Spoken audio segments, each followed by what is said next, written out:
പഞ്ചായത്തിൻ്റെ വാർഡ് തല കൺവെൻഷനാണ് ഇവിടെ ആരംഭിക്കുന്നത്. ഈ കൺവെൻഷൻ്റെ സ്വാഗതം പറയുന്നതിന് വേണ്ടിയിട്ട് ഇവിടെ വാർഡിൻ്റെ സെക്രട്ടറി ആയിട്ടുള്ള രഞ്ജിത്ത് ഗഡേവിനെ ക്ഷണിക്കുന്നു. പ്രിയപ്പെട്ടവരെ, സഹകളെ, സുഹൃത്തുക്കളെ, നമ്മളെല്ലാം സംബന്ധിച്ചിടത്തോളം നമ്മുടെ ഏറ്റവും പ്രധാനപ്പെട്ട ഒരു തെരഞ്ഞെടുപ്പാണ് നമ്മുടെ പഞ്ചായത്ത് തെരഞ്ഞെടുപ്പ്. നമ്മുടെ എല്ലാം നിത്യജീവിതത്തെ ബാധിക്കുന്ന തരത്തിൽ നമ്മളെന്നും നിരന്തരമായി ആശ്രയിക്കുന്ന ഒരു കേന്ദ്രം എന്ന നിലയ്ക്ക് ഏറ്റവും പ്രധാനപ്പെട്ടായി നമ്മളെല്ലാം കാണുന്നത് ഒരു പഞ്ചായത്ത് തിരഞ്ഞെടുപ്പിനെ തന്നെയാണ്. ആ നിലയ്ക്ക് നമ്മളെല്ലാവരും കൃത്യമായി പരിശോധിച്ച് നന്നായി അന്വേഷിച്ച് ഓരോ സ്ഥാനാർത്ഥികളെയും കൃത്യമായി പഠിച്ചുകൊണ്ട് തന്നെയാണ് ഓരോ പഞ്ചായത്ത് ഇലക്ഷനും നമ്മൾ വോട്ട് രേഖപ്പെടുത്തുന്നത്. ആ നിലയിലേക്ക് പരിശോധിക്കുമ്പോൾ ഈ കഴിഞ്ഞ കാലഘട്ടത്തിലെല്ലാം തന്നെ കോൺഗ്രസിനെ അല്ലെങ്കിൽ UDF-നെ പിന്തുണച്ച ഒരു വാർഡ് ഈ കഴിഞ്ഞ 5 വർഷങ്ങൾക്ക് മുന്നാണ് LDF-ന്റെ സാരഥിയായിട്ടുള്ള പ്രിയപ്പെട്ട ജിഷ് ചേച്ചി കോൺഗ്രസിൻ്റെ കയ്യിൽ നിന്നും അടുത്ത പക്ഷത്തേക്ക് എത്തിക്കുന്നത്. ആ നിലയ്ക്ക് ഈ 5 വർഷക്കാലം സമാനതകളില്ലാത്ത നിരവധിയായിട്ടുള്ള പ്രവർത്തനങ്ങൾ ഏറ്റെടുത്തുകൊണ്ടാണ് നമ്മുടെ വാർഡ് മുന്നോട്ട് പോയിക്കൊണ്ടിരിക്കുന്നത്. അതിൻ്റെ ഭാഗം ജിഷ് ചേച്ചി മാത്രമല്ല, വാർഡ് മെമ്പർ മാത്രമല്ല, അതുപോലെ തന്നെ ഇടതുപക്ഷത്തിൻ്റെ പ്രവർത്തകരുടെ നിരന്തരമായ പ്രവർത്തനത്തിൻ്റെ ഭാഗമായിട്ടാണ് ആ നിലയിലേക്ക് 5 വർഷക്കാലം നമ്മുടെ വാർഡ് ഏറ്റവും മികവുറ്റ വാർഡായി മാറ്റാൻ സാധിച്ചത്. നമ്മൾ ഇന്നിവിടെ കൂടിയിരിക്കുന്നത് തെരഞ്ഞെടുപ്പ് കൺവെൻഷന് വേണ്ടിയിട്ടാണ്. ഇനി വരുന്ന 5 വർഷക്കാലം നമ്മുടെ വാർഡ് മെമ്പർ ആരാവണം എന്നൊക്കെ നമുക്ക് ആലോചിക്കാനും മറ്റുള്ളവരെ തന്നെയാണ് നമ്മുടെ ഇവിടെ മുന്നിരിക്കുന്നത് എല്ലാവരും തന്നെ. ആ നിലയിലേക്ക് ഈ കഴിഞ്ഞ 5 വർഷക്കാലവും അതിന് മുന്നത്തെ കോൺഗ്രസ് അല്ലെങ്കിൽ UDF ഭരിച്ച ആ കാലയളവെല്ലാം നമ്മൾക്ക് പരിശോധിക്കുമ്പോൾ അന്നും ഇന്നും തമ്മിൽ വളരെയധികം വ്യത്യാസങ്ങളാണ് നമ്മുടെ വാർഡിൽ വന്നിരിക്കുന്നത്. കഴിഞ്ഞ 5 വർഷക്കാലം മുമ്പ് UDF-ന്റെ അംഗം ഇവിടെ മെമ്പറായിട്ട് വരുമ്പോൾ അപ്പോൾ പ്രവർത്തിച്ചുകൊണ്ടിരിക്കുമ്പോൾ ഈ നാട്ടിലെ എന്തെല്ലാം ഈ നിലയിൽ 100-400 കുടുംബങ്ങളുള്ള ഈ വാർഡിൽ എന്തെല്ലാം പ്രവർത്തനങ്ങൾ നടപ്പാക്കിയിട്ടുണ്ട്, എന്തെല്ലാം ആനുകൂല്യങ്ങൾ ഈ നാടിന് വേണ്ടി UDF-ന്റെ മെമ്പർമാർ നടപ്പാക്കിയിട്ടുണ്ട്, അതെല്ലാം സമഗ്രമായൊരു പരിശോധന നടത്തേണ്ടതുണ്ട്. ഇനി വരുന്ന 5 വർഷക്കാലം നമ്മുടെ പ്രിയപ്പെട്ട സാരഥിയായിട്ടുള്ള ഡെയ്സി ചേച്ചിയെ വിജയിപ്പിക്കുന്നതിന് വേണ്ടിയിട്ടുള്ള പ്രവർത്തനമാണ് നമ്മൾ ഏറ്റെടുക്കേണ്ടത്. കുത്തഴിഞ്ഞ 5 വർഷക്കാലത്ത് UDF-ന്റെ ഭരണം അവസാനിപ്പിച്ചുകൊണ്ട് നമ്മുടെ കാഞ്ഞൂർ പഞ്ചായത്തിനകത്ത് 17 വാർഡുകളിലും നമ്മുടെ ഇടതുപക്ഷ സ്ഥാനാർത്ഥികളെ വിജയിപ്പിക്കുന്നതിന് വേണ്ടിയുള്ള പ്രവർത്തനം കാഞ്ഞൂർ പഞ്ചായത്ത് ആകെ ഏറ്റെടുത്തിരിക്കുകയാണ്.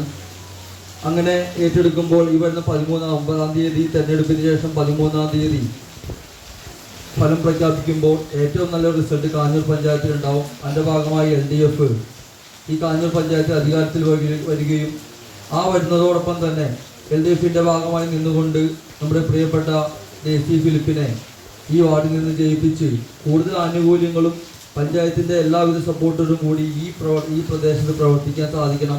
അതിനു വേണ്ടിയിട്ടുള്ള പ്രവർത്തനങ്ങൾ നമ്മൾ എല്ലാവരും തന്നെ ഏറ്റെടുക്കേണ്ടത്. നമുക്കറിയാം, മാറടിക്ക് തുടങ്ങേണ്ടിയിരുന്ന ഒരു ചടങ്ങ് വളരെ വൈകി, നമ്മളാരും പ്രതീക്ഷിക്കാതെ മഴ പെയ്തതുകൊണ്ട് ജിഷ് മെമ്പറുടെ വീട്ടിൽ നിന്ന് അതിലേക്ക് ഇങ്ങോട്ട് മാറ്റേണ്ടി വന്നു. കുറേ പേര് തിരിച്ചു പോകുന്നതിലേക്ക് അറിയാൻ കഴിഞ്ഞു. എന്താണെങ്കിലും നമ്മൾ ഇന്നിവിടെ വന്നു. ആ നിലയിലേക്ക് തെരഞ്ഞെടുപ്പ് യോഗത്തിൽ പങ്കെടുക്കുകയാണ്. ഇതിന് ശേഷം നല്ലൊരു പ്രവർത്തനം ഈ വരുന്ന 20 ദിവസത്തെ കാലം നമ്മളെല്ലാവരും ഏറ്റെടുക്കണം. നമ്മുടെ പ്രിയപ്പെട്ട സാധ്യതകളായിട്ടുള്ള ഇവിടെ ബ്ലോക്ക് ഡിവിഷനിലേക്ക് പാറപ്പുറത്ത് നിന്ന് മത്സരിക്കുന്ന അശോകൻ ചേട്ടൻ എത്തിയിട്ടുണ്ട്. അശോകൻ ചേട്ടനെയും അതുപോലെ ജില്ലാ പഞ്ചായത്തിലേക്ക് മത്സരിക്കുന്ന സെൽബിയെയും അതുപോലെ നമ്മുടെ പ്രിയപ്പെട്ട ഡെയ്സി ഫിലിപ്പിനെയും വിജയിപ്പിക്കണമെന്ന് ആവശ്യപ്പെടുകയാണ്. ഞാൻ എൻ്റെ കടമയിലേക്ക് എടുക്കുകയാണ്. ഈ യോഗത്തിൻ്റെ അധ്യക്ഷനായിട്ടിരിക്കുന്നത് ഈ വാർഡിൻ്റെ ഈ ബ്രാഞ്ച് സെക്രട്ടറി ആയിട്ടുള്ള പ്രിയപ്പെട്ട ജോമോൻ ചേട്ടനാണ്. ജോമോൻ ചേട്ടൻ ഈ യോഗത്തിലേക്ക് ഹാർദമായി സ്വാഗതം ചെയ്യുകയാണ്. ഈ യോഗം ഉദ്ഘാടനം സംസാരിക്കുന്നത് നമ്മുടെ പ്രിയപ്പെട്ട സൽച്ചേട്ടനാണ്. CPM-ന്റെ എറണാകുളം ജില്ലാ കമ്മിറ്റി അംഗമാണ്. സഹാവിനെ യോഗത്തിൽ ഈ ഹാർദമായി സ്വാഗതം ചെയ്യുകയാണ്. ഈ യോഗത്തിൽ പങ്കെടുത്തിരിക്കുന്ന CPI-യുടെ ലോക്കൽ കമ്മിറ്റിയുടെ സെക്രട്ടറി സഹാവ് ജോസേണുണ്ട്. ജോസേണെ ഏറെ സ്നേഹത്തോട് യോഗത്തിൽ ഹാർദമായി സ്വാഗതം ചെയ്യുകയാണ്. കേരള കോൺഗ്രസ് നേതാവായിട്ടുള്ള ഫ്രാൻസിസ് പാറയ്ക്ക ഈ യോഗത്തിൽ പങ്കെടുക്കുന്നുണ്ട്. സഹാവിനെ ഏറെ ഈ യോഗത്തിൽ ഹാർദമായി സ്വാഗതം ചെയ്യുകയാണ്. പിന്നെ നമുക്ക് എല്ലാവർക്കും ഏറെ പ്രിയപ്പെട്ട നമ്മുടെ വാർഡ് മെമ്പറായിട്ടുള്ള ജിഷി ചേച്ചി യോഗത്തിൽ പങ്കെടുക്കുന്നുണ്ട്. സഹാവിനെ ഏറെ സ്നേഹത്തോട് യോഗത്തിൽ ഹാർദമായി സ്വാഗതം ചെയ്യുകയാണ്. നമ്മുടെ പ്രിയപ്പെട്ട സ്ഥാനാർത്ഥി ആയിട്ടുള്ള ബ്ലോക്ക് ഡിവിഷൻ മത്സരിക്കുന്ന പ്രിയപ്പെട്ട അശോകൻ ചേട്ടൻ ആരും പരിചയപ്പെടുത്തേണ്ട ആവശ്യമുള്ള സഹകരണ യോഗത്തിൽ ഹാർദമായി സ്വാഗതം ചെയ്യുകയാണ്. അതുപോലെ നമ്മുടെ സ്ഥാനാർത്ഥിയായിട്ടുള്ള ഡെയ്സി ഫിലിപ്പ് ചേച്ചി ഇവിടെ എത്തിച്ചേർന്നിട്ട് സഹകരണ യോഗത്തിൽ ഹാർദമായി സ്വാഗതം ചെയ്യുകയാണ്. നമ്മുടെ ജില്ലാ ഡിവിഷൻ മത്സരിക്കുന്ന അവിടെ എത്തിച്ചേർന്നിട്ടില്ല എങ്കിൽ പോലും സഹകരണ യോഗത്തിലെ ഹാർദമായി സ്വാഗതം ചെയ്യുകയാണ്. അതുപോലെ ഈ യോഗത്തിൽ എത്തിയ മുഴുവൻ ആളുകളെയും 6:30 എത്തിയവരുണ്ട്, 6 മണിക്ക് എത്തിയവരുണ്ട്.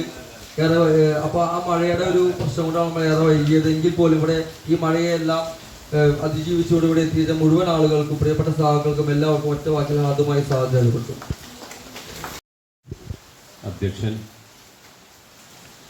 ഏറെ പ്രിയപ്പെട്ട നമ്മുടെ സ്ഥാനാർത്ഥികളെ, സഹോദരി സഹോദരന്മാരെ, സ്ഥാനാർത്ഥി,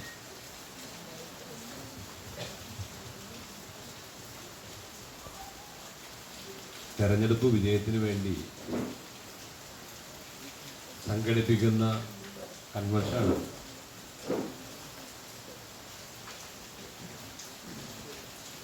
തെരഞ്ഞെടുപ്പിനെ എങ്ങനെ നമ്മൾ കൈകാര്യം ചെയ്യണം, എങ്ങനെ നല്ല വിജയം ഉറപ്പിക്കണം അടക്കമുള്ള കാര്യങ്ങളാണ് നമ്മളിവിടെ സംസാരിക്കുകയും ചർച്ച ചെയ്യുകയൊക്കെ ചെയ്യുന്നത്. വ്യക്തിപരമായ മികവാണോ തെരഞ്ഞെടുപ്പിൻ്റെ ജയാപരാജയങ്ങൾ നിർവഹിക്കണേ? വ്യക്തിപരമായ മികവ് ഒരു ഘടകം മാത്രമാണ്. പിന്നെന്താ? പ്രധാനപ്പെട്ട കാര്യം രാഷ്ട്രീയമാണ്. രാഷ്ട്രീയ പ്രശ്നങ്ങൾ നന്നായി പഠിച്ച് മറ്റുള്ളവരെ ബോധ്യപ്പെടുത്തി അതിൻ്റെ അടിസ്ഥാനത്തിൽ പിടിച്ചെടുക്കേണ്ട ഒന്നാണ് വിജയം.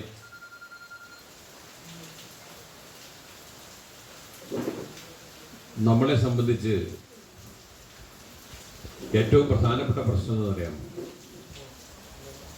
ഒരു 9.5 കൊല്ലമായിട്ട് പിണറായിയുടെ നേതൃത്വത്തിൽ ഇവിടെ ഒരു ഗവൺമെന്റ്. ആ ഗവൺമെന്റാണ് ഈ ലോകത്തിന്റെ നെറുകയില. ഞാനിത് വെറുതെ പറഞ്ഞതല്ല, ആലങ്കാരിക പ്രയോഗമല്ല, ലോകത്തിന്റെ നെറുകയിലാണ് പല കാര്യത്തിലും. ഇതിനോട് സമാനം അല്ലെങ്കിൽ ഇതിന്റെ ഏഴയിലേക്കത്ത് വരാവുന്ന ഒരു ഗവൺമെന്റ് ഇന്ത്യയിലുണ്ടെന്ന് നിങ്ങൾക്ക് പറയാൻ പറ്റുമോ? ഏതെങ്കിലും കാര്യങ്ങളുണ്ട്? ഒരു കാര്യം നിങ്ങൾ മനസ്സിലാക്കേണ്ടത്, രാഷ്ട്രീയത്തെ നിങ്ങൾ മാറ്റിവെച്ചു. ഇപ്പോൾ എൻ്റെ ഈ സംസാരം കേൾക്കുമ്പോൾ സ്വാഭാവികമായി നിങ്ങൾ പരിശോധിക്കേണ്ട ഒരു കാര്യം, ഈ കേരളത്തിൽ കമ്മ്യൂണിസ്റ്റ് ഗവൺമെൻറ്, ഇടതുപക്ഷ ഗവൺമെൻറ്, അങ്ങനെയുള്ള ഗവൺമെൻറ്റുകൾ കൊണ്ടുവന്ന അല്ലെങ്കിൽ കൊണ്ടുവന്നിട്ടുള്ള പരിഷ്കാരങ്ങൾ, നിയമ നടപടികൾ, അതിൻ്റെ ഭാഗമായിട്ടല്ലാതെ ഇപ്പോൾ കേരളം 1-ാം നമ്പർ എന്ന് നമ്മൾ പറയുന്നുണ്ട്. ഈ 1-ാം നമ്പർ ആയ എങ്ങനെയാണ്? ഇന്ത്യയിലെ മറ്റ് സംസ്ഥാനങ്ങളൊന്നും ഈ 1-ാം നമ്പറിലേക്ക് വരാത്ത എന്താ? മറ്റ് സംസ്ഥാനങ്ങളിലെ ഒരു സ്ഥിതി എന്താണെന്നറിയാമോ? പലപ്പോഴും വലിയ ജന്മിമാരുടെ, എങ്ങനെയുള്ള ജന്മിത്തൊക്കെ നമ്മളോട് തൂത്തടിച്ച് പുറത്താക്കി. 10,000-കണക്കിന് 20,000, 30,000 ഏക്കർ ഭൂമിയുള്ള, സ്വന്തമായി ഭൂമിയുള്ള സമ്പന്നന്മാരായ ഭൂപ്രഭുക്കളാണ് അവിടെയൊക്കെ.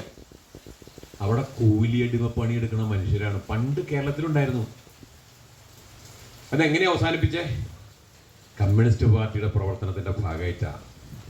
അങ്ങനെ രൂപീകരിക്കപ്പെട്ട ആദ്യത്തെ ഗവൺമെന്റ് ഏത് വർഷത്തെ? 1957 ഗവൺമെന്റ്. ആ ഗവൺമെന്റ് അധികാരത്തിൽ വന്നിട്ട് ആദ്യമായിട്ട് കൊണ്ടുവന്ന നിയമം ഏതാ? ഭൂപരിഷ്കരണ നിയമം. അതിന്റെ ഭാഗമായിട്ട് എന്താ സംഭവിച്ചേ? നമ്മളെ പോലുള്ള സാധാരണ മനുഷ്യർക്കൊക്കെ ഒരു തുണ്ട് ഭൂമി കിട്ടി കയറി കിടക്കാൻ. അതുവരെ കയറി കിടക്കാൻ ഭൂമിയില്ല. ആരുടെ ഔദാര്യത്തിലായിരുന്നു നമ്മള്? ജന്മിമാരുടെ, വലിയ തമ്പുരാക്കന്മാരുടെ കൈവശത്തിലുള്ള ഭൂമിയിൽ കുടികിടപ്പ് കിടക്കായിരുന്നു. കുടികിടപ്പ്. പട്ടികജാതി വിഭാഗത്തിൽപ്പെട്ട ആളുകളൊക്കെ ഈ പറഞ്ഞ മാറിനെ ഒരു കുടില് വരമ്പത്ത്, ആ പാടത്തെ വരമ്പത്ത് ഒരു കുടില് കെട്ടി അതിനെ ചാളയെന്നാണ് വിളിച്ചുകൊണ്ടിരുന്നത്. ചാള. അങ്ങനത്തെ ഈ പറഞ്ഞ മാറിന്റെ കുടിലുകളിലാണ് താമസിച്ചുകൊണ്ടിരുന്നത്.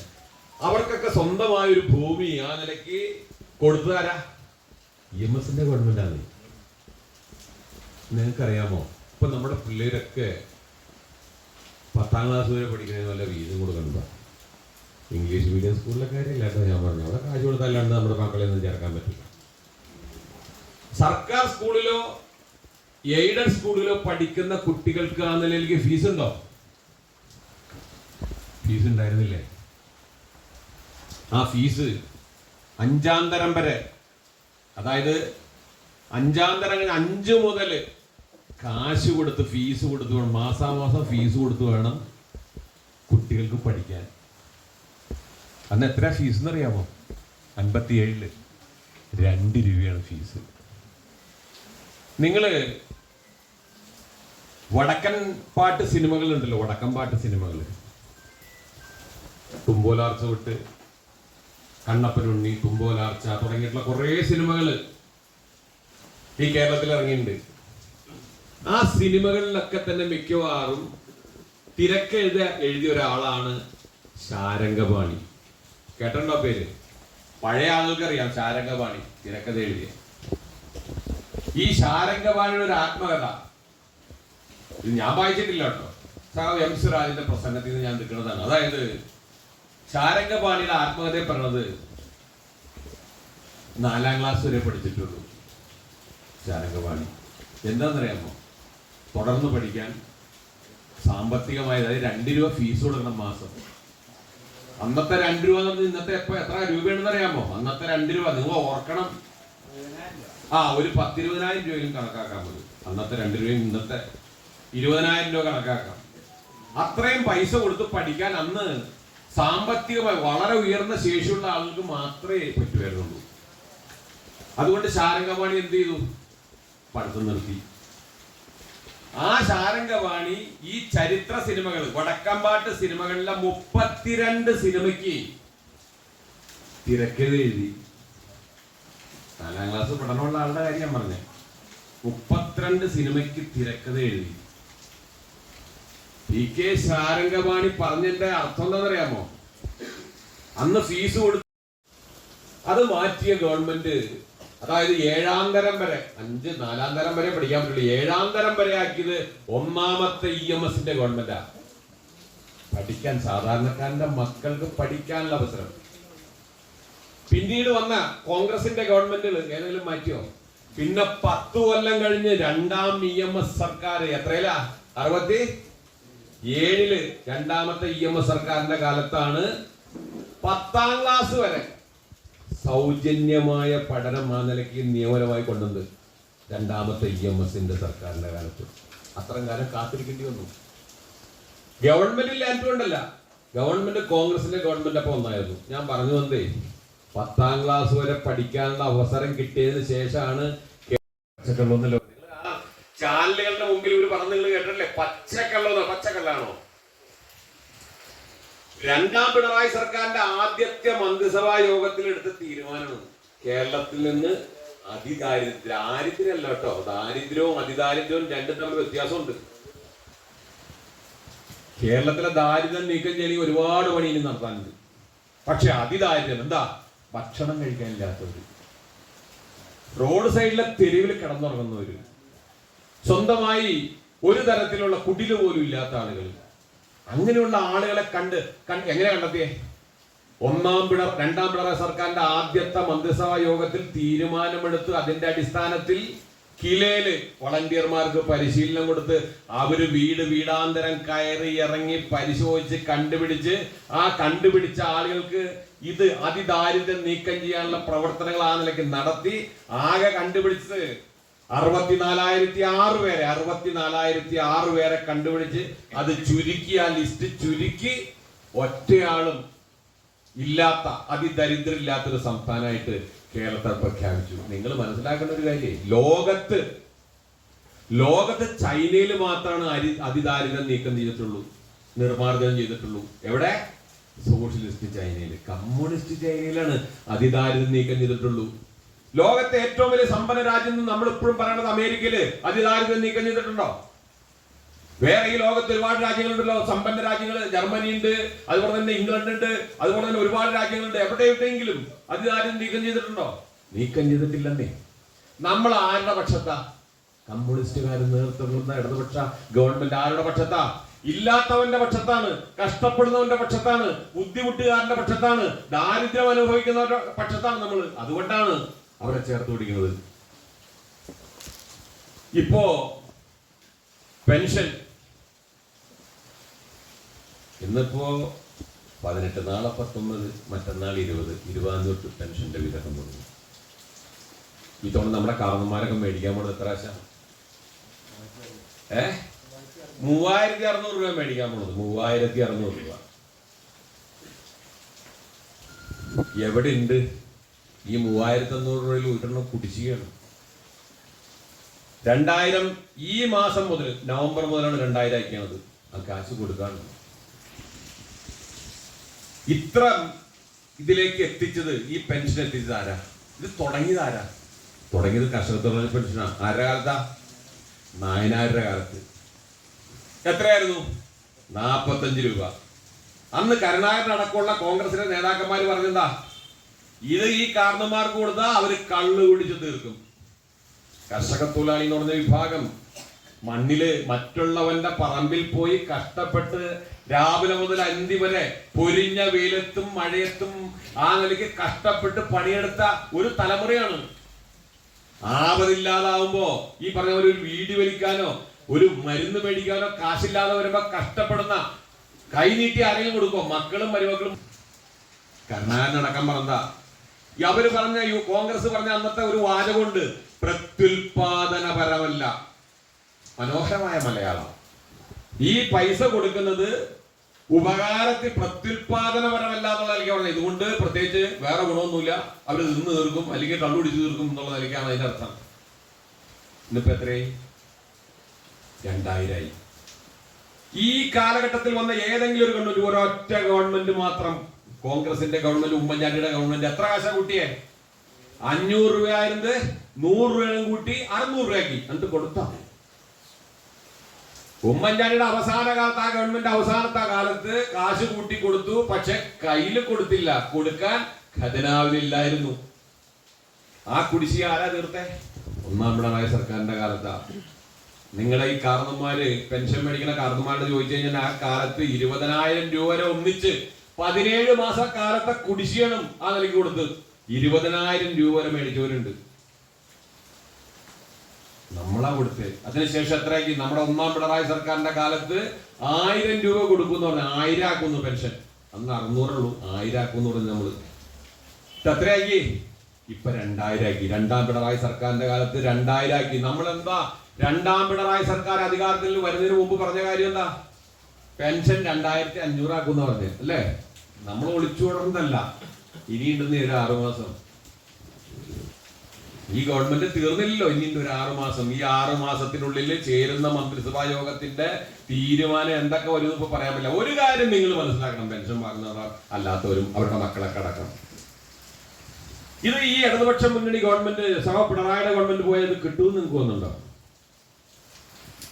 13,300 കോടി രൂപയാണ് ഒരു മാസം വരുന്നത്. 2000 രൂപ പെൻഷൻ 1300 കോടി രൂപ.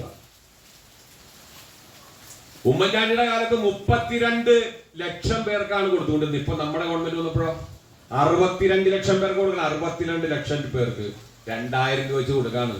ഞാൻ നിങ്ങളോട് ഉറപ്പായിട്ട് പറയണു, ബെറ്റ് വെച്ച് പറയണു, കേരളത്തിലെ പിണറായിയുടെ സർക്കാർ താഴെ വീഴണ ആ വർഷം തന്നെ തീരും ഏത്? ഈ പെൻഷൻ. 2000 രൂപ പോയിട്ട് 2000 ആണ് ആ പൈസ കിട്ടാൻ വേണ്ടി പോണില്ല. അപ്പോ അങ്ങനത്തെ ഒരു ഗവൺമെന്റാ. ഏറ്റവും കഷ്ടത നിറഞ്ഞ ആളുകളെ ആ നിലയ്ക്ക് ചേർത്ത് പിടിക്കുന്ന ഗവൺമെന്റാണ് നമ്മുടെ ഗവൺമെന്റ്. എന്താ വെച്ചിട്ടുണ്ടെങ്കിൽ ബൾബുണ്ട്, ലൈറ്റ് ഇല്ല എന്ന് വെച്ചാൽ മനസ്സിലായില്ലേ? കത്തനുണ്ട്, വെളിച്ചമില്ല. കുട്ടികള് വീട്ടിൽ നിന്ന് പഠിക്കണ എങ്ങനെയാ? ബൾബിടും, ബൾബ് തെളിയുന്നുണ്ട്. ചോട്ടില് ഒന്നില്ലെങ്കിൽ മെഴുതിരി കത്തിച്ചു വയ്ക്കും, അല്ലെങ്കിൽ മണ്ണെണ്ണ വിളക്ക് കത്തിച്ചു വയ്ക്കും. ഇല്ലെങ്കിൽ പിണറായി സർക്കാർ വന്നു. പിണറായി സർക്കാർ അന്ന് കൊച്ചി ഇടമൺ പവർ ഹൈവേ ഉമ്മൻചാണ്ടി കൊണ്ടുപോയതാ. അത് നടപ്പാക്കണമെങ്കിൽ ഒരുപാട് പ്രദേശങ്ങളിലൂടെ ടവർ ലൈൻ വരണം. ടവർ ലൈൻ വന്നു കഴിഞ്ഞാൽ പ്രശ്നമാണ്, നടക്കൂല. ആളുകളുടെ പ്രക്ഷോഭമാണെന്നും പറഞ്ഞിട്ട് മാറ്റിവെച്ചു, അടച്ചു പൂട്ടി ഓഫീസ്. ഫയല് പൊടി തെറ്റിയെടുത്തു നമ്മള്. ആര്? പിണറായി. കേരളത്തിന്റെ വൈദ്യുതി ക്ഷാമം തീർക്കണം. എന്തൊക്കെ പ്രശ്ന? വൈദ്യുതി ക്ഷാമവുമായി ബന്ധപ്പെട്ട് പവർ കട്ട് എത്ര ഉണ്ടായിരുന്നു? ലോഡ് ഷെഡിങ് എത്ര സമയം ഉണ്ടായിരുന്നു? നമ്മള് കൃത്യമായി വാച്ച് കറക്റ്റ് ചെയ്തുകൊണ്ടിരുന്നതാണ് ആ കാലത്ത്. അതായത് 7 മണി എന്ന് പറഞ്ഞിട്ടുണ്ടെങ്കിൽ 7 മണിക്ക് ഒരു സെക്കൻഡ് പോലും വേണ്ടാണ്ട് കൃത്യമായിട്ട് അല്ലേ ലോഡ് ഷെഡിങ് കട്ട് ചെയ്യും, കട്ട് ചെയ്യും. വരുമ്പോ ചിലപ്പോ 2-3 മിനിറ്റ് ഒക്കെ വൈകിയായിരിക്കും, പക്ഷെ പോണത് കൃത്യമാണ്. നമ്മുടെ വീട്ടമ്മമാരും അതുപോലെ തന്നെ അച്ഛന്മാരും മോശമല്ല, അമ്മമാരും മോശമല്ല. വൈകുന്നേരം ആയി കഴിഞ്ഞിട്ടുണ്ടെങ്കിൽ ടിവിയുടെ മുമ്പിൽ ഇരിക്കും. അന്നത്തെ കാലത്ത് പ്രധാനമായിട്ട് സീരിയലാണ്. ചാനലുകളൊക്കെ ആ സമയത്തൊക്കെ പാർവതി ഇനി എന്ത് ചെയ്യും എന്നുള്ള നിലയ്ക്ക് ആകാംക്ഷ നമ്മുടെയൊക്കെ നെഞ്ചിൽ തീ കോരിയിട്ടുകൊണ്ടാണ് സീരിയല് തീർന്നത്. ഈ സീരിയലിന്റെ സമയത്ത് റോഡിന്റെ അപ്പുറത്തും റോഡിന്റെ ഇപ്പുറത്തും 2 സമയത്താണ് ഇപ്പൊ ഓർക്കിട്ട് വരുന്നത്. വീടുകളിൽ നിന്ന് സീരിയൽ കണ്ടിരുന്ന അമ്മമാരും അച്ഛന്മാരും ഇവിടെ കട്ടു വന്നു കഴിഞ്ഞാൽ അപ്പുറത്തേക്ക് ഓടണെന്തിനാ? സീരിയല് ബാക്കിയുള്ള കാശ് കാണാൻ വേണ്ടിയിട്ട്. അങ്ങനത്തെ ഒരു കാലം ഉണ്ടായിരുന്നു ഉമ്മൻചാണ്ടിയുടെ ഭരണകാലത്ത്. അതിന് മന്ത്രി വൈദ്യുത വകുപ്പ് മന്ത്രി എം മണിയായിരുന്നു. ആ മണിയുടെ കാലത്ത് കൃത്യമായി നടപ്പാക്കി. എന്റെ സഖാക്കളെ നിങ്ങളൊരു മനസ്സിലാക്കേണ്ട ഒരു കാര്യം, കറണ്ട് ഇല്ലെങ്കിൽ നമ്മുടെ ഒരു സ്ഥിതി എന്താ? ഇപ്പൊ നമ്മുടെ കാരണന്മാരടക്കം അലക്കണത് മറന്നുപോയി. അലക്കാൻ മെഷീൻ ഉരല് പോലൊക്കെ കണ്ടിട്ട് ഇവിടുത്തെ പുതിയ കൊച്ചുങ്ങളൊക്കെ ഇതേവരെ കണ്ടിട്ട് പോലും ഉണ്ടാവില്ല. ഉരല് പോലൊക്കെ മറ്റേ ഈ അമ്മിക്കല്ല്, അമ്മിപ്പുള്ള, മക്കളെ ഇതൊക്കെ കണ്ടിട്ടുണ്ടോ നിങ്ങൾ? അമ്മിക്കല്ലും അമ്മിപ്പുള്ളൊക്കെ ഇപ്പോഴത്തെ ജനറേഷൻ ഇതൊന്നും അറിയാൻ പാടില്ല. കാരണം എന്താ? ഉപയോഗിക്കില്ല. ഇതൊക്കെ പോട്ടെ, പാളയും കയറും കണ്ടുള്ള കൊച്ചുങ്ങൾ എത്ര പേരുണ്ട്? ഏത് വീട്ടിലെ ഇപ്പൊ കിണറൊക്കെ മൂടിയില്ലോ, നെറ്റിട്ട് മൂടി മോട്ടർ വെച്ചേക്കാണ്, വെള്ളടിച്ച് കയറ്റാണ്. എന്തിനാ പാളയം കയറും? എല്ലാം കറണ്ട് വഴിയല്ലേ, വൈദ്യുതി വഴിയാ. ഇപ്പോഴത്തെ ഒരു 50 വയസ്സുള്ള കൊച്ചിനോട് വിളിച്ചു ചോദിച്ചു കഴിഞ്ഞാൽ എന്താ മോനെ പവർ കട്ട്, എന്താ മോളെ ലോഡ് ഷെഡിംഗ് എന്ന് ചോദിച്ചാൽ അവർക്കറിയാമോ? നിങ്ങളൊരു കാര്യം മനസ്സിലാക്കേണ്ടതേ, ഉമ്മൻചാണ്ടിയുടെ കാലത്ത് 100% ലോഡ് ഷെഡിംഗ് വന്നിട്ട് പാറപ്പുറത്തുള്ള മില്ലുകളൊക്കെ ജനറേറ്റർ മേടിച്ചു വെച്ചു. കാരണം 1 മണിക്കൂർ പോലും കറണ്ട് കിട്ടാണ്ടായിരുന്നില്ല. 1 മണിക്കൂർ ജനറേറ്റർ മേടിച്ചു വെച്ചു. ജനറേറ്ററിലാണ് മില്ലുകൾ പ്രവർത്തിച്ചുകൊണ്ടിരുന്നത്. ഓർക്കുണ്ടാക്കാലം, ഓർക്കണം. കാരണം എന്താ? നമുക്ക് ഭയങ്കര മറവിയാ. ആ മറവി മുതലെടുക്കുന്നത് ആരാ? കോൺഗ്രസ്സുകാരാ, UDF-കാരാ ആ മറവി മുതലെടുക്കണ്ടേ. ഇങ്ങനെ ഒരു കാലം ഉണ്ടായിരുന്നു ഉമ്മൻചാണ്ടിയുടെ കാലം. അതിൽ നിന്ന് മാറി വൈദ്യുതി ഇപ്പൊ എന്താ? കൃത്യമായിട്ട് മെസ്സേജ് വരുന്നില്ലേ നമ്മുടെ മൊബൈലിലേക്ക്? നാളെ പവർ സപ്ലൈ, നാളെ ഇത്ര മണി തൊട്ട് ഇത്ര മണി വരെ കട്ടില്ലേ? അങ്ങനെയല്ലേ പറഞ്ഞേ? ഓൺലൈനായിട്ടാണ് നമ്മൾ കാശ് അടയ്ക്കണേ. നമ്മുടെ വീട്ടിലെ പിള്ളേരോട് പറയും, മക്കളെ ഈ കാശൊന്നും അടച്ച്. അവിടെ നേരത്തെ എങ്ങനെയാ? ഇലക്ട്രിസിറ്റി ഓഫീസിന്റെ മുമ്പിൽ പോയി അവിടെ ക്യൂ നിൽക്കണം കാശ് അടക്കണമെങ്കിൽ ഇല്ലേ? ഇപ്പോഴോ ഓൺലൈനിൽ കാശ് അടയ്ക്കല്ലേ? ഒരു കംപ്ലൈന്റ് വന്നു കഴിഞ്ഞാൽ ഒന്ന് ഫോൺ വിളിച്ച് പറഞ്ഞു കഴിഞ്ഞിട്ടുണ്ടെങ്കിൽ ഫോൺ എടുക്കും. നേരത്തെ എങ്ങനെയായിരുന്നു? ഫോൺ രാത്രി ഒക്കെ ആണെങ്കിൽ ഇങ്ങനെ എടുത്ത് മാറ്റി വെച്ചേക്കും. അന്ന് ലാൻഡ് ഫോൺ ആയിരുന്നു, എടുത്ത് മാറ്റി വെച്ചേക്കായിരുന്നു. ഇപ്പോഴോ ഫോൺ വിളിച്ചു കഴിഞ്ഞാൽ 10-15 മിനിറ്റിനകം ഇലക്ട്രിസിറ്റിയുടെ ആളുകൾ വരും, പ്രശ്നം പരിഹരിക്കും. കറണ്ട് പോവാതിരിക്കാനുള്ള ജാഗ്രത. ഇതൊക്കെ എന്നാ ഉണ്ടായി സാക്കളെ? നമ്മുടെ സർക്കാർ വന്നിട്ടല്ലേ ഇതൊക്കെ എങ്ങനെയാ ഉണ്ടായി? വൈദ്യുതി ഇല്ലാത്ത ഒരു ദിവസത്തെ കുറിച്ച് പോലും നമുക്ക് ആലോചിക്കാൻ പറ്റില്ല. നേരത്തെ അങ്ങനെയല്ല, പോയി കഴിഞ്ഞാൽ പിന്നെ വരവില്ല, 2 ദിവസം കഴിയുമ്പോഴാണ് വരണേ. അങ്ങനെ ഓരോ കാര്യം നിങ്ങൾ എടുത്ത് പരിശോധിച്ചോ. വിദ്യാഭ്യാസത്തെ പറ്റി ഞാൻ പറഞ്ഞല്ലോ, ശാരംഗമായുടെ അനുഭവത്തെ സംബന്ധിച്ച് പറഞ്ഞല്ലോ. ഫീസ് ഇപ്പോഴത്തെ സ്കൂളുകളാണ്. അവരെ അധികായ അതിക്രമങ്ങൾ നടത്തി. അപ്പൊ അവരെ സഹായിക്കാൻ നാരായൺപൂരിലെ കമ്മ്യൂണിസ്റ്റ് പാർട്ടിയാണ്. കമ്മ്യൂണിസ്റ്റ് പാർട്ടിയുടെ ആഫീസിലാണ് അവർ അഭയം നേടിയത്. അത് കമ്മ്യൂണിസ്റ്റ് പാർട്ടിയാണ് ഇപ്പോഴും അവരെ സംരക്ഷിച്ചുകൊണ്ടിരിക്കുന്നത്. അതുകൊണ്ട് ഇല്ല, പക്ഷെ അതിദാരിദ്ര്യമില്ല. ഈ അടുത്ത ദിവസങ്ങൾ പേപ്പറിൽ ഒരു ന്യൂസ് വന്നു. അത് UNOന്റെ ന്യൂസാണ്. ലോകത്തിലെ അതിദാരിദ്ര്യ രാജ്യങ്ങളെ പറ്റി. അതായത് ലോകത്തിലായ 127 ദാരിദ്ര്യ രാജ്യങ്ങളുണ്ട്. അതില് ബംഗ്ലാദേശിന്റെ സ്ഥാനം 95ആണ്. ഇന്ത്യയുടെ സ്ഥാനം 102ആണ്. അതേപോലെ ഇന്ത്യയിലെ ഏറ്റവും നല്ല ദാരിദ്ര്യമില്ലാത്ത ജില്ല കോട്ടയമാണ്. നിങ്ങൾ വായിച്ചിട്ടുണ്ടോ? അത് ദാരിദ്ര്യം എന്ന് പറഞ്ഞ സാധനം കോട്ടയം ജില്ലയിൽ ഇല്ലാതാണ് ഇന്ത്യയിലെ കണക്ക്. അത് കമ്മ്യൂണിസ്റ്റ് ഭരണം കൊണ്ട് സാധിച്ചതാണ്. അതേപോലെ ഈ ഇടയ്ക്ക് വേറെ ന്യൂസ് ഉണ്ടായിരുന്നു. ലോകത്തിൽ കാണാൻ പറ്റുന്ന 10 ടൂറിസ്റ്റ് കേന്ദ്രങ്ങൾ, അതിലൊന്ന് കൊച്ചിയാണ്. അത് ലോകത്തിൽ കാണാൻ പറ്റുന്ന 10 ടൂറിസ്റ്റ് കേന്ദ്രങ്ങൾ ഒന്ന് കൊച്ചിയാണ്. ഇന്ത്യയിൽ വേറൊരു ഒറ്റ ടൗണും ഇല്ല, ഒരു ഇതുമില്ല. അപ്പോൾ അതെല്ലാം എങ്ങനെ സാധിച്ചു? കേരളം തുടർച്ചയായി കമ്മ്യൂണിസ്റ്റ് ഭരിക്കുന്നതുകൊണ്ടാണ്, കമ്മ്യൂണിസ്റ്റ് ഭരണം കൊണ്ടാണ്. അപ്പം നിങ്ങളെല്ലാവരും ഇപ്പോൾ ഇരിക്കുന്നവിടെ എല്ലാവരും ഡെയ്സി ഫിലിപ്പിനും അതേപോലെ പി അശോകനും സരജ സുരഭിക്ക് വോട്ട് ചെയ്യുന്നവരാണ്. പക്ഷെ നിങ്ങൾ മാത്രം വോട്ട് ചെയ്ത് അവർ ജയിക്കില്ല. നിങ്ങളുടെ ഇപ്പം നമ്മുടെ ഇവിടെ വരാത്ത അടുത്തുള്ള വീട്ടുകാരോടും മറ്റുള്ള എല്ലാവരോടും പറഞ്ഞ് ഈ കാര്യങ്ങൾ പറഞ്ഞ് അവർ വോട്ട് ചെയ്താലാണ് ഒരു ഭൂരിപക്ഷത്തോടെ വിജയിക്കുള്ളൂ. അതായത് ഗ്രാമപഞ്ചായത്തിലേക്ക് ഡെയ്സിക്ക് അത് ചിഹ്നം ഇതുവരെയായിട്ടും അറിഞ്ഞിട്ടില്ല, ചിഹ്നം ഉടനെ അറിയും. ബ്ലോക്കിലേക്ക് പി അശോകൻ അരുവാളും ചിറ്റികയും നക്ഷത്രമാണ് അടയാളം. ജില്ലാ പഞ്ചായത്തിലേക്ക് അരുവാളും നെൽക്കതിരുമാണ് അടയാളം. ഒരു സഖാവോട് ചോദിച്ചില്ല ജില്ലാ പഞ്ചായത്ത് മെമ്പർ എന്താ വരാത്തതെന്ന്. ജില്ലാ പഞ്ചായത്ത് എന്ന് പറഞ്ഞത് 65 വാർഡുകൾ കൂടിയതാണ്. അതായത് കാലടി പഞ്ചായത്ത്, കാഞ്ഞൂർ പഞ്ചായത്ത്, ഒക്കൽ പഞ്ചായത്ത്, കൂവപ്പടി പഞ്ചായത്ത്, അടുത്തൊരു പഞ്ചായത്തിൻ്റെ ഒരു 5 വാർഡും കൂടി, അങ്ങനെ 65 വാർഡുകളുണ്ട്. ഈ 65 വാർഡുകളും ഈ 20 ദിവസം കൊണ്ട് അവർ ഓടിയെത്തണം. അപ്പോൾ നമ്മുടെ നാട്ടിൽ ചില കൺവെൻഷനുകൾക്ക് പങ്കെടുക്കാൻ പറ്റില്ല.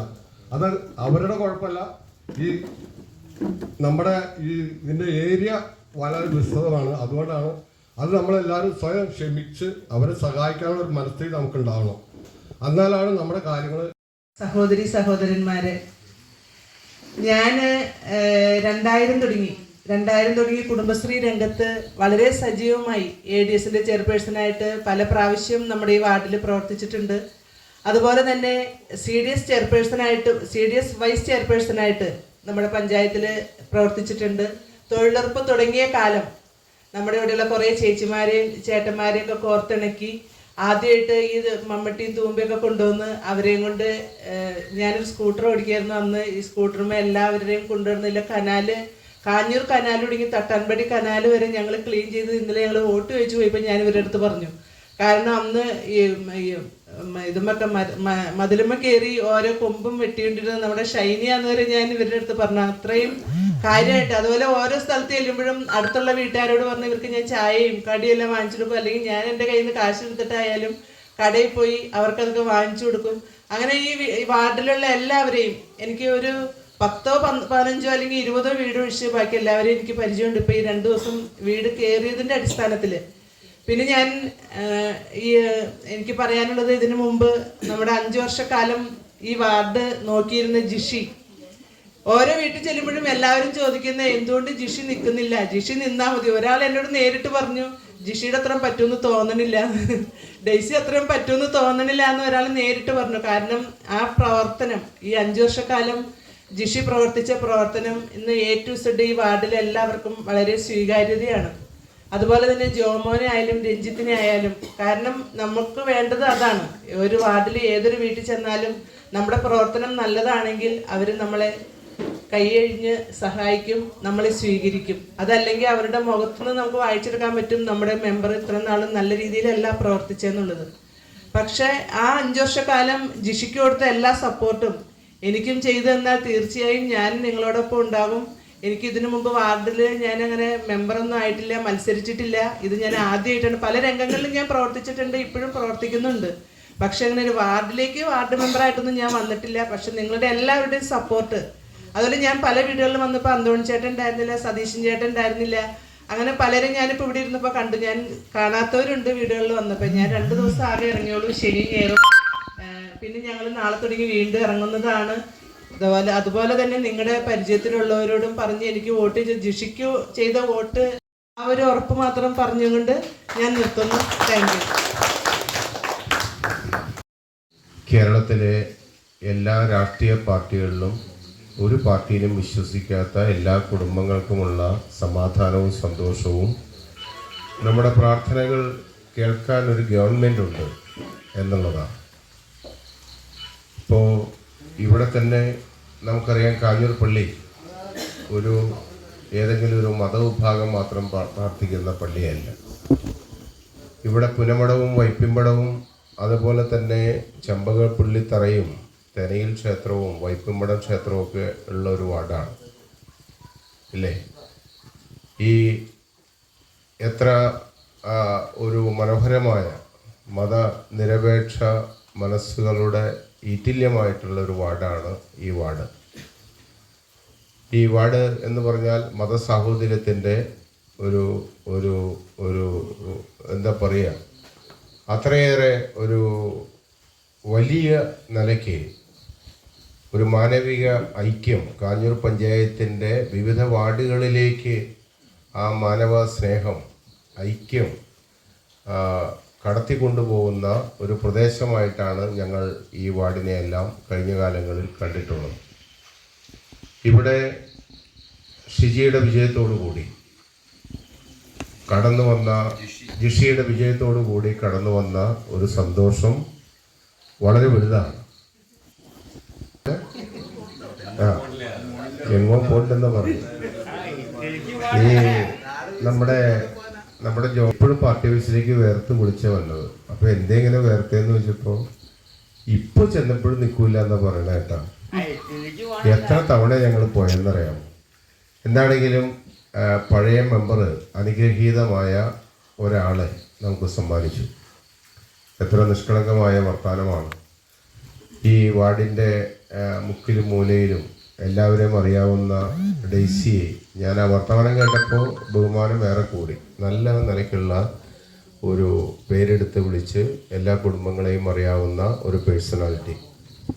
അതെല്ലാം തുടർച്ചയിൽ ഈ വാർഡിൻ്റെ മനോഹാരിതയും മതനിരപേക്ഷതയും കാത്തുസൂക്ഷിക്കുമെന്നുള്ളതിൻ്റെ ഒരു തെളിവാണ്.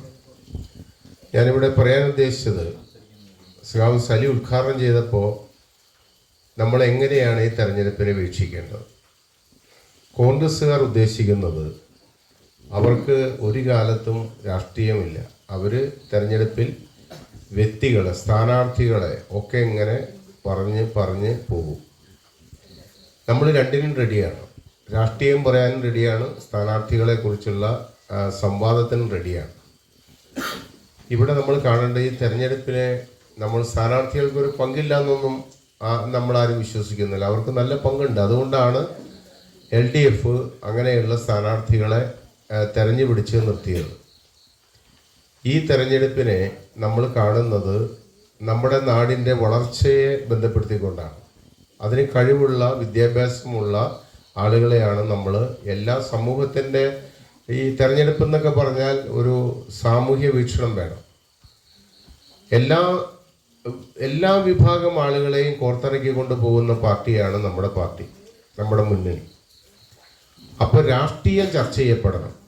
രാഷ്ട്രീയം ചർച്ച ചെയ്യാൻ നമ്മൾ ഈ തെരഞ്ഞെടുപ്പിൽ ഇനിയുള്ള ദിവസം വേണ്ടത് നമ്മുടെ അമ്മമാരുടെ ഒരു സ്വപ്നം സാക്ഷാത്കരിക്കുകയാണ്. ഇനി വീട്ടമ്മമാർക്ക് 1000 രൂപ വച്ച് ഈ നവംബർ മാസം മുതൽ കിട്ടാൻ പോവാണ്. ആകെ 3.5 കോടി മലയാളികൾ. അതുപോലെ 62 ലക്ഷം നമ്മുടെ കാരണവന്മാർക്ക് 2000 രൂപ വെച്ച്. പിന്നെ സ്കോളർഷിപ്പ്, മറ്റേ വിദ്യാഭ്യാസമുള്ള ആളുകൾക്ക്, ജോലിയില്ലാത്ത കുട്ടികൾക്ക് 1000 രൂപ വെച്ച്. അംഗൻവാടി വർക്കർമാർക്ക് 1000 രൂപ വെച്ചു. പൂത്തിരി കത്താണ്, സന്തോഷത്തിന്റെ പൂത്തിരി കത്താണ്. അവരെയൊക്കെ വിളിച്ച് നമുക്കൊന്ന് സംസാരിക്കാം. ഈ തെരഞ്ഞെടുപ്പിനെ നമ്മൾ ഈ ഗവൺമെന്റിന്റെ ചെയ്തികളുമായി ബന്ധപ്പെടുത്തിക്കൊണ്ട് പോകണം. അപ്പോൾ കേരളത്തിൽ ഇപ്പോൾ നിലവിലുള്ളത് എല്ലാ സഹാക്കളും പിന്നെ ഇവിടെ നിന്ന് എത്തിപ്പെടാൻ പറ്റാത്ത കുറച്ച് ആളുകളുണ്ട്. അവരെല്ലാം ഉൾപ്പെടുത്തിക്കൊണ്ടുള്ള കമ്മിറ്റിയാണ്. ഈ കമ്മിറ്റിയുടെ രക്ഷാധികാരിയായിട്ട് നമ്മുടെ നിലവിലെ വാർഡ് മെമ്പറും ആയിട്ടുള്ള ജിഷി ഷാജു, ബൈജു കാച്ചിപ്പള്ളി CPIയുടെ നേതാവാണ് ഡേവിസ് ജിയോ. ഈ കമ്മിറ്റിയുടെ ചെയർമാനായിട്ട് ജോമോൻ KP, ഇതിൻ്റെ കൺവീനറായിട്ട് രഞ്ജിത്ത് K ദേവൻ, ഈ കമ്മിറ്റിയുടെ ട്രഷററായിട്ട് വിഷ്ണു മുരളി, മറ്റ് എക്സിക്യൂട്ടീവ് അംഗങ്ങളും മറ്റ് ജനറൽ കമ്മിറ്റിയുമാണ് തിരഞ്ഞെടുത്തിരിക്കുന്നത്. ഇതൊരു നിർദ്ദേശമാണ്. അംഗീകരിക്കാമെങ്കിൽ എല്ലാവരും കൈയടിച്ച് പാസ്സാക്കണമെന്ന് അഭ്യർത്ഥിക്കുക.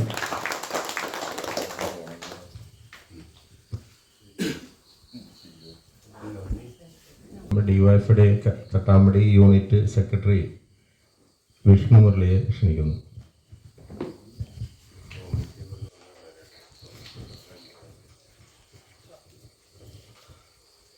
വേദിയിലിരിക്കുന്ന സഹകളെ, പ്രിയപ്പെട്ട നാട്ടുകാർ, ഒറ്റ കാര്യം മാത്രം പറഞ്ഞുകൊണ്ട് നന്ദിയിലേക്ക് കടക്കാം. 2020 ഈ 12ാം വാർഡ് നമ്മുടെ അധ്വാനം കൊണ്ട് തന്നെ നമ്മൾ പിടിച്ചെടുത്ത വാർഡാണ്. അതിനുവേണ്ടി നല്ലപോലെ നമ്മൾ കഷ്ടപ്പെട്ടിട്ടുണ്ട്. ആ ഒരു കഷ്ടപ്പാടും അതിൻ്റെ ഫലമായിട്ടാണ് കഴിഞ്ഞ 5 വർഷം നമ്മുടെ വാർഡിൽ നമ്മുടെ വാർഡ് മെമ്പറായിട്ടുള്ള ജിഷി ചേച്ചിയുടെ നേതൃത്വത്തിൽ ഉള്ള ഓരോ വികസന പ്രവർത്തനങ്ങളും നമ്മൾ കണ്ടത്. മുൻപൊക്കെ നമ്മുടെ വാർഡിൽ ഗ്രാമസഭ എന്നുള്ളൊരു പേരിന് മാത്രമായിരുന്നു. പല ആൾക്കാർക്കും അതിൻ്റെ ഗുണഫലങ്ങളൊന്നും എത്തിച്ചേർന്നിട്ടുണ്ടായിട്ടില്ല. പക്ഷേ നമ്മുടെ ജിഷി ചേച്ചി വാർഡ് മെമ്പറായതിൻ്റെ ശേഷം നമ്മുടെ വാർഡ് ഗ്രൂപ്പിലൂടെ എല്ലാ ഗ്രാമസഭകളും അറിയിപ്പുകളും അതോടൊപ്പം തന്നെ ഗ്രാമസഭാ ഫോമുകളും എല്ലാം വീടുകളിൽ എത്തിച്ചു കൊടുത്ത് അർഹതപ്പെട്ട എല്ലാവർക്കും വിഹിതങ്ങൾ, പഞ്ചായത്ത് വിഹിതങ്ങൾ ഉൾപ്പെടെയുള്ള എല്ലാ കാര്യങ്ങളും നമുക്ക് നമ്മുടെ മെമ്പർ വഴി നമുക്ക് ലഭിച്ചിട്ടുള്ളതാണ്. അതോടൊപ്പം തന്നെ കഴിഞ്ഞ തെരഞ്ഞെടുപ്പിൽ നമ്മുടെ ബ്ലോക്ക് പഞ്ചായത്തിലേക്കും ജില്ലാ പഞ്ചായത്തിലേക്കും ഇവിടെ നിന്നും നമ്മുടെ സഹാക്കൾ തന്നെയാണ് വിജയിച്ചു പോയത്. അതിൻ്റെ ഫലങ്ങളായിട്ട് നമുക്ക് നമ്മുടെ വാർഡിൽ തന്നെ നമുക്ക് ഇപ്പോൾ നമ്മുടെ മാങ്ങത്തോണ്ട് അവിടെ തന്നെ കാണാം. സഹവാഭിജിത്തിൻ്റെ നേതൃത്വത്തിൽ നമുക്ക് അവിടെ വീതി കൂട്ടി നമുക്ക് നൽകി. അതോടൊപ്പം തന്നെ ഇനി വരുന്ന 5 വർഷവും നമ്മുടെ സ്ഥാനാർത്ഥിയായിട്ടുള്ള നമ്മുടെ ഡെയ്സി ചേച്ചിനെ വമ്പിച്ച ഭൂരിപക്ഷത്തിൽ എല്ലാവരും ഒറ്റക്കെട്ടായി നിന്ന് വിജയിപ്പിക്കണമെന്ന് മാത്രം പറഞ്ഞുകൊണ്ട് ഞാൻ എൻ്റെ കടമയിലേക്ക് കിടക്കുകയാണ്. ആദ്യമായിട്ട് നമ്മുടെ യോഗത്തിൻ്റെ അധ്യക്ഷൻ നമ്മുടെ CPM ബ്രാഞ്ച് സെക്രട്ടറി സഖാവ് ജോമൻ സഖാവിന് ഒറ്റവയ്ക്ക് നന്ദി പറയുന്നു. പിന്നെ നമ്മുടെ ബ്ലോക്ക് പഞ്ചായത്തിലേക്ക് മത്സരിക്കുന്ന സഖാവ് P. അശോകൻ സഖാവിനും ഈ യോഗത്തിൽ നന്ദി അറിയിക്കുന്നു. ഈ യോഗം ഉദ്ഘാടനം ചെയ്തത് നമ്മുടെ ജില്ലാ കമ്മിറ്റി അംഗവും പാർട്ടിയുടെ നേതാവുമായ സഖാവ് CK സലീംകുമാറാണ്. സലിചേട്ടനും നമ്മുടെ ഈ യോഗത്തിൻ്റെ പേരിൽ നന്ദി അറിയിക്കുന്നു. പിന്നെ നമ്മുടെ CPIയുടെ നേതാവ് ജോസേട്ടൻ, അതോടൊപ്പം തന്നെ കോൺഗ്രസ് സഖാവ് ഫ്രാൻസിസ് പാറയ്ക്ക, എല്ലാവരെയും, പിന്നെ നമ്മുടെ ലോക്കൽ കമ്മിറ്റി അംഗം ശശിചേട്ടൻ, ഏരിയ കമ്മിറ്റി അംഗം ശശിചേട്ടൻ, നമ്മുടെ പുതിയ ലോക്കൽ സെക്രട്ടറി സഖാവ് MP ശശിധരൻ മാസ്റ്റർ, പിന്നെ നമ്മുടെ സ്ഥാനാർത്ഥി ഡെയ്സി ചേച്ചി, അതോടൊപ്പം പിന്നെ നമ്മുടെ വാർഡ് മെമ്പർ ജിഷി ഷാജു, പിന്നെ നമ്മുടെ DYFI നേതാവ് രഞ്ജിത്തേട്ടൻ, പിന്നെ നമുക്ക് ഈ മഴയുടെ സാഹചര്യത്തിൽ നമ്മൾ ആദ്യം തീരുമാനിച്ചതെന്ന് ജിഷി ചേച്ചിയുടെ വീട്ടിലായിരുന്നു. എന്നാൽ നമുക്ക് ഈ മഴ ഒരു ഇതായപ്പോൾ നമുക്ക് ഇത്രയും നല്ല സൗകര്യത്തോട് ഈ വീട് നമുക്ക് ഈ കൺവെൻഷൻ നടത്താൻ വേണ്ടി തന്ന ടോമി ചേട്ടൻ, അതോടൊപ്പം തന്നെ ഈ യോഗത്തിൽ പങ്കെടുത്ത എല്ലാവർക്കും ഒറ്റവാക്കിൽ നന്ദി പറഞ്ഞുകൊണ്ട് നിർത്തുന്നു.